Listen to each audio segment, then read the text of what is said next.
Hello बच्चों, क्या हाल चाल है। आशा करते हैं आप सभी लोग बढ़िया होंगे। अभी रात के 2:04 हो रहे हैं।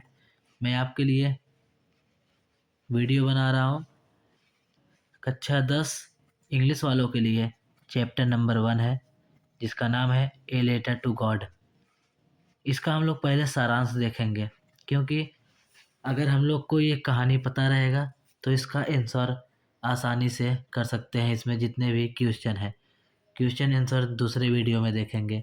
तो चलिए हम लोग सबसे पहले सारांश देखते हैं। इस सारांश को आप पढ़ भी सकते हैं, यहाँ पर पूरा हिंदी में लिखा हुआ है। मैं आपको पढ़ के सुनाऊंगा, बस आप सभी लोग ध्यान से सुनिएगा। तो चलिए शुरू करते हैं। तो इस कहानी में एक किसान है जिसका नाम लेंचो है। वह पहाड़ी के आसपास रहता है। उसका जो फसल था वो पानी की आवश्यकता थी फसल में, तो बारिश हुई नहीं थी। वो भगवान से मना रहा था कि बारिश हो जाए। आखिरकार बारिश हुआ। वह बहुत खुश हुआ, परंतु बारिश के साथ साथ ओले पड़ने लगे। ओले यानी कि बर्फ बर्फ गिरी, पूरा फसल बर्बाद हो गया। वह बहुत दुखी हुआ, परंतु उसे विश्वास था कि भगवान उसकी सहायता जरूर करेंगे। तो कहानी में यही सब है। तो चलिए हम लोग शुरू करते हैं। तो लेंचो का घर और फसल, सबसे पहला टॉपिक हम लोग देखते हैं। लेंचो का अकेला घर घाटी में था। यह एक नीची पहाड़ी की चोटी पर था। वहां से व्यक्ति नदी और खेतों को देख सकता था। लेंचो की अच्छी फसल थी, परंतु इसे वर्षा की अत्यधिक आवश्यकता थी। ओके। वर्षा का आना, दूसरा सीन होता है वर्षा का आना। जब वर्षा होती है, लेंचो ने आकाश को उत्तर दिशा में देखा। उस तरफ वर्षा के बादल थे।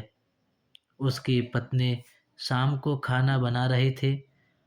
उसने उसे बताया कि परमात्मा ने चाहा तो वर्षा होगी। शीघ्र ही वर्षा की बड़ी बड़ी बूंदें गिरने लगी। लेंचो वर्षा का अपने शरीर पर अनुभव करने के लिए बाहर गया। वह काफ़ी खुश था। उसने कहा कि वर्षा की बूंदें नए सिक्के जैसी हैं। नए सिक्के मतलब न्यू कॉइन। ठीक है, यहाँ पर दूसरा सीन समाप्त होता है। अब तीसरा सीन है ओले और उनके कारण विनाश। यानी ओला गिरा और विनाश कैसे हुआ ये देखिए। परंतु शीघ्र ही ओले हर एक स्थान पर गिरने लगे। खेत सफ़ेद हो गए, जैसे नमक से ढके हों। फसल पूर्ण रूप से नष्ट हो गई। लेंचो उदास हो गया। उसने महसूस किया कि वह उस वर्ष भूखे रहेंगे। उसने सॉरी उनके पास अगली फसल के लिए बीज भी नहीं होगा।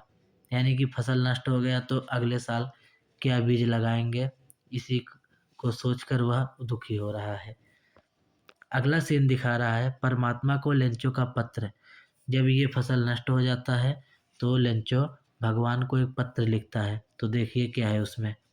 परंतु लेंचो को अकेली एक आशा थी, परमात्मा से सहायता, यानी कि भगवान से सहायता।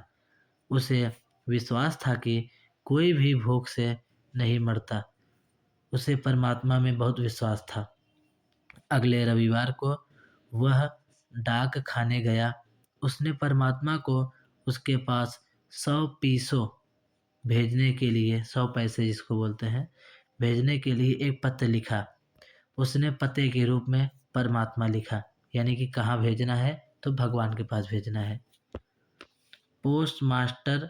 पोस्टमास्टर द्वारा लेंचो के लिए पैसे इकट्ठा करना। जब यह पत्र उसने डाकिया को दिया तो देखिए क्या सीन होता है। डाक खाने के एक कर्मचारी ने इस पत्र को पोस्टमास्टर को दिखाया। पोस्टमास्टर पते को देखकर हंसा। उसने इच्छा की कि अच्छा होता उसका भी परमात्मा में ऐसा ही विश्वास होता। उसके मन में एक विचार आया, पत्र का उत्तर दिया जाए। परंतु उसे पढ़ने के बाद उसने पाया कि लेखक को पैसे चाहिए। यह लेखक का विश्वास रखने के लिए था, इसलिए उसने अपने सभी मित्रों और कर्मचारियों को कुछ यानी थोड़ा-थोड़ा पैसे देने के लिए कहा। लेंचो के पास जब वह पत्र भेजा गया तो देखिए क्या सीन होता है।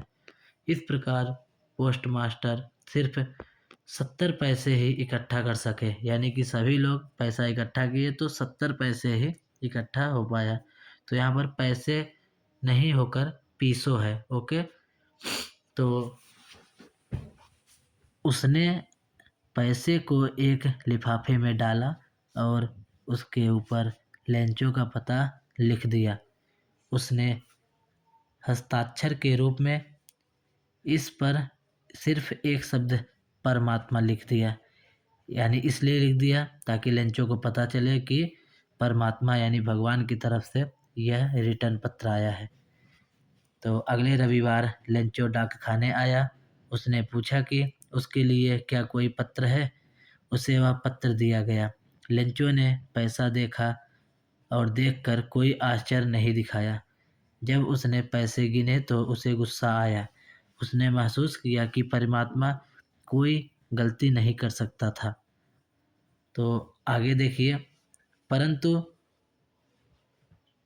तुरंत ही लेंचो ने परमात्मा को दूसरा पत्र लिखा। जब उसे पैसा नहीं मिला तो वह दूसरा पत्र यहाँ पे लिखना शुरू करता है। तुरंत ही लेंचो ने परमात्मा को दूसरा पत्र लिखा। उसने इसे लेटर बॉक्स में डाल दिया।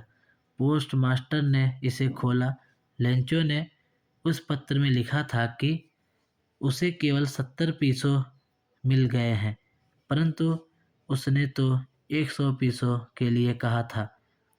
उसने परमात्मा को बाकी के पैसे उसके पास भेजने के लिए कहा, परंतु परमात्मा को वे पैसे डाक द्वारा नहीं भेजने चाहिए। यह इसलिए था क्योंकि डाक खाने के कर्मचारी धोखेबाज हैं। यानी कि लेंचो को लग रहा था कि भगवान ने तो 100 पैसे भेजे थे, परंतु मुझे 70 पैसा मिला, यानी कि ये डाक खाने के जो कर्मचारी है ये लोग 30 पैसा खा गए। लेंचो को यही समझ आया।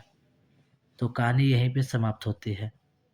तो आपको कहानी कैसी लगी कमेंट ज़रूर करिएगा और इसको 1 बार, 2 बार, 3 बार, 4 बार रिपीट करके पढ़िए। हो सके तो 2x पे लगा के 3 मिनट में कंप्लीट कर लीजिए, 4 मिनट में कंप्लीट कर लीजिए, लेकिन दिन में कम से कम 5 या 6 बार पढ़ना ताकि ये कहानी याद हो जाए। इसी के माध्यम से आंसर आसानी से कर सकेंगे। तो वीडियो को यहीं पे समाप्त करते हैं। धन्यवाद।